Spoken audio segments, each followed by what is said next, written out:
पिछले अंक में मैंने पाप कर्मों की चर्चा की थी। इस अंक में कर्मवाद को जानने की कोशिश करते हैं। क्या निष्काम कर्म करने से हमें वो ही लाभ प्राप्त हो सकते हैं जो संन्यास में। तो श्रीमद् भगवद गीता अध्याय 4 श्लोक 16 में बताया है कि कर्म व अकर्म संन्यास क्या है। इस विषय में बड़े बड़े विद्वान चक्कर खा जाते हैं। हर बुद्धिमान व्यक्ति को यह जानना आवश्यक है कि कर्म क्या है, अकर्म क्या है और किस मार्ग पर चल करके हमें अपने जीवन को सफल करना है। मनुष्य साधु संतों के प्रवचन सुन सुन करके भ्रमित हो जाता है, उसे उचित मार्गदर्शन नहीं मिलता। धर्माचार्य के प्रवचन से बुद्धि अस्थिर हो जाती है, कौन से मार्ग पर चलें संशय पैदा हो जाता है। इस संदर्भ में अर्जुन ने श्री कृष्ण से निवेदन किया कि कर्मवाद और संन्यास के बारे में कौन सा श्रेष्ठ है, कृपया बताएं। तो श्री कृष्ण जी ने तीसरे अध्याय में स्पष्ट किया कि यह मनुष्य की अपनी निष्ठा है, अपने अंतकरण को शुद्ध करके आत्म व परमात्मा के स्वरूप को चिंतन करके निश्चय करते हुए ब्रह्म में लीन हो जाता है। ये कर्म योगियों का नहीं, ये धर्म योगियों का, सन्यासियों का निष्ठा है। अपने कर्तव्य कर्म को समभाव से निष्काम करते हुए परमात्मा में लीन होना कर्म योगियों की निष्ठा है। साधुजन कालांतर में ज्ञानवाद में उलझकर कर्मों के करने से पाप का होना बताकर कर्म योग की निंदा करते आए। स्वाभाविक नियत कर्म जो सृष्टि ने रचे हैं, उनके बंधन की व्यर्थ कल्पना करने लगे। वे संन्यास धारण व कर्मों के त्यागने का उपदेश देते रहे। श्लोक 3 श्लोक 4 में बताया है कि कर्मों के बिना मनुष्य ज्ञान प्राप्त नहीं कर सकता। कर्मों के त्याग देने से ज्ञान की अनुभूति नहीं होती है। नियत कर्मों के करने के बाद ही मनुष्य को अनुभव व ज्ञान प्राप्त होता है।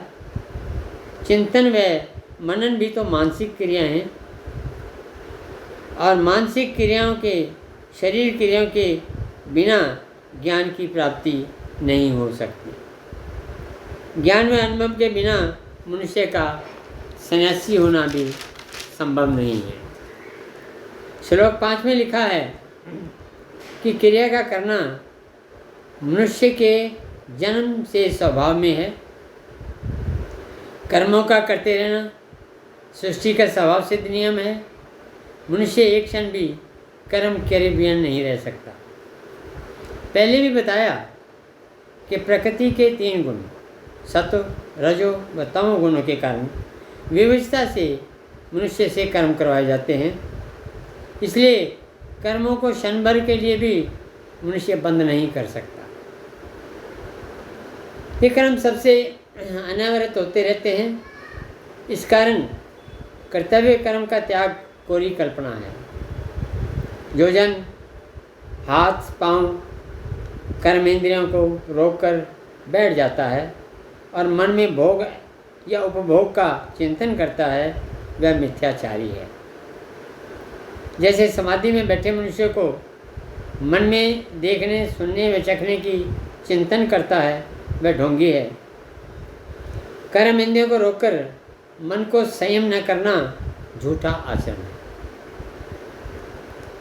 परिवार, समाज, देश के प्रति जो हमारा कर्तव्य है, उसका निर्वाह करना ही हमारा कर्म है। इस संदर्भ में की गई क्रियाएं नियत कर्म है। नियत कर्मों के बाद ही अनुभव और ज्ञान की प्राप्ति होती है। ज्ञान प्राप्त करने के लिए अनेकों कर्म करने पड़ते हैं। ये कर्म भी यज्ञ कहलाए जाते हैं। कर्महीन व्यक्ति सन्यासी भी नहीं हो सकता। सर्वोत्तम संन्यास तो निष्कर्म कर्म करना ही है। कुछ सन्यासियों का मत है कि कर्मों को बंधन के कारण मनुष्य पाप कर्म कर बैठता है, इसलिए इसका जन्म जन्मांतरण होता है।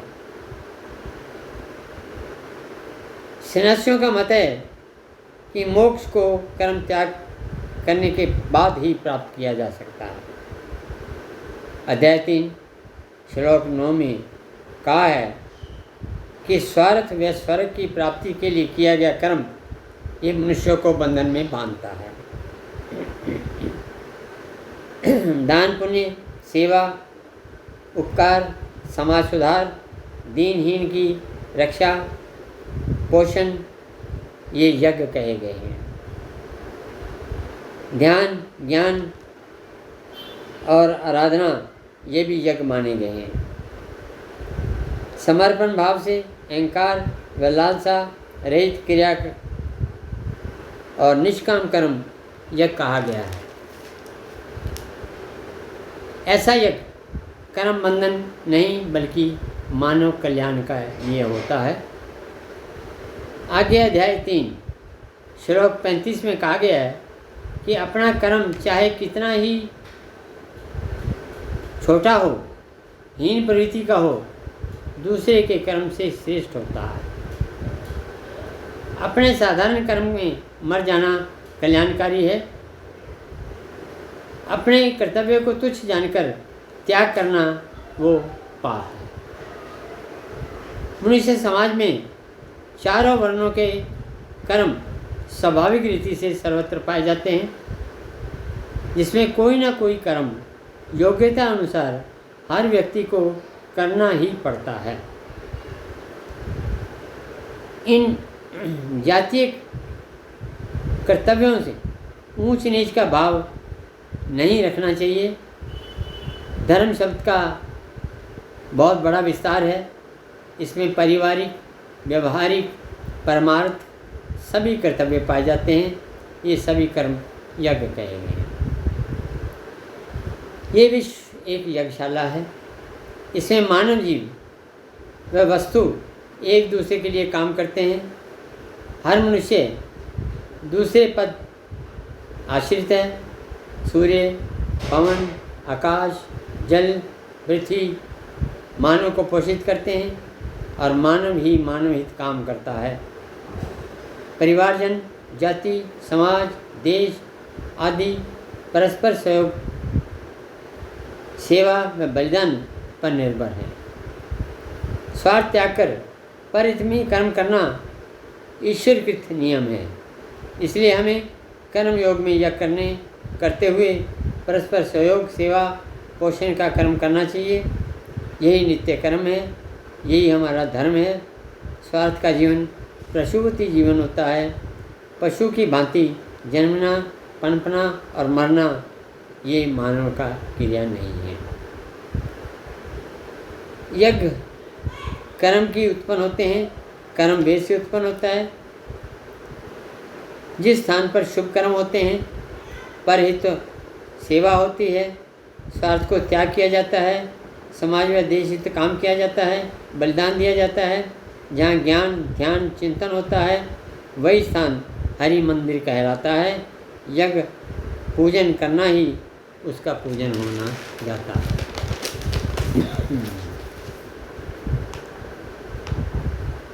हमारे बस की बात सिर्फ करना।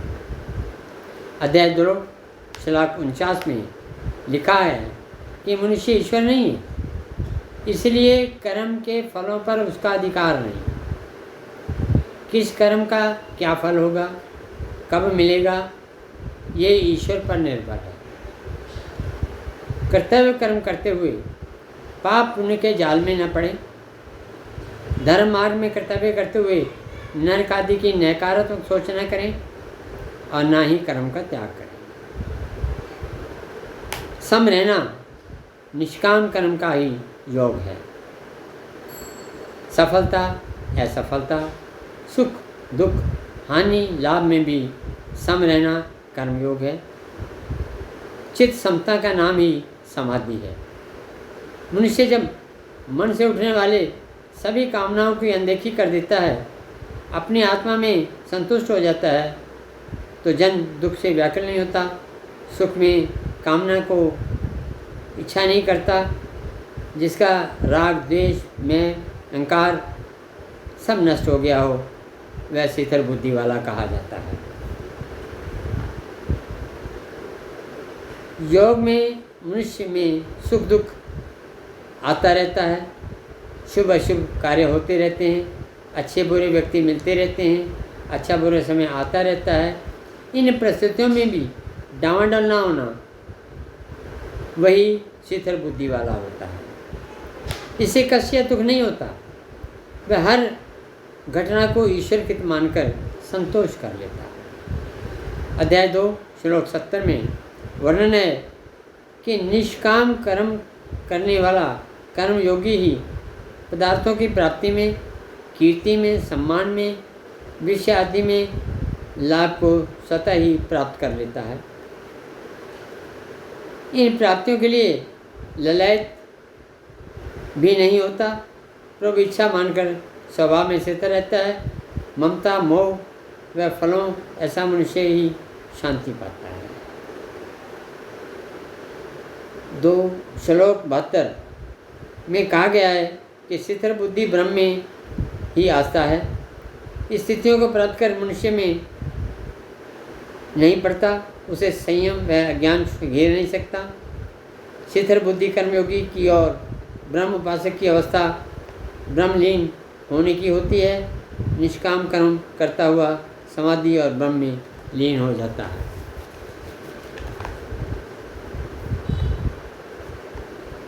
समाज का भला ही कर्म है। समाज के निष्काम कर्म योगी शीतल बुद्धि वाला प्रतिष्ठित व्यक्ति ही सही दिशा प्रदान करता है।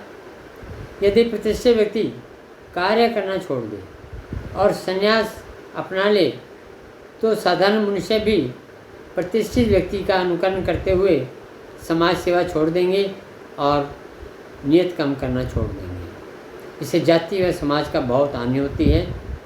जाति व समाज के प्रतिष्ठित व्यक्ति ही समाज की परिणाम होते हैं। लोग उनके कर्म, धर्म, आचार, व्यवहार, वेश, परिवेश का अनुकरण करते हैं।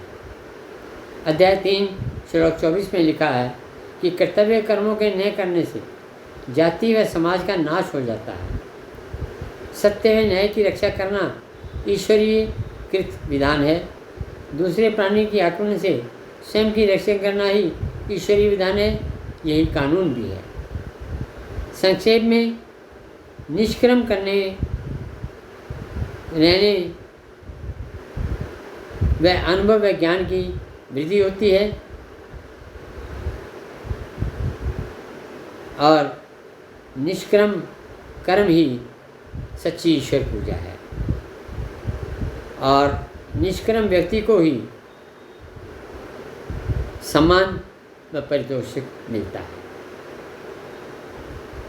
अगले अंक में संन्यास व सन्यासी की चर्चा करेंगे और मेरा आपसे निवेदन है कि मुझे प्रोत्साहन दें, मेरे चैनल को सब्सक्राइब करें और अन्य लोगों को भी इसके बारे में बताएं अगर आपको अच्छा लगता है, क्योंकि ये मानव धर्म को स्थापित करने का एक प्रयास है। आज धर्मों के अंदर जो हमारी लड़ाई है वो सिर्फ इसलिए है कि मानव धर्म लुप्त हो गया है, उसको पुनर्जागृत करने की चेष्टा कर रहा हूँ। धन्यवाद।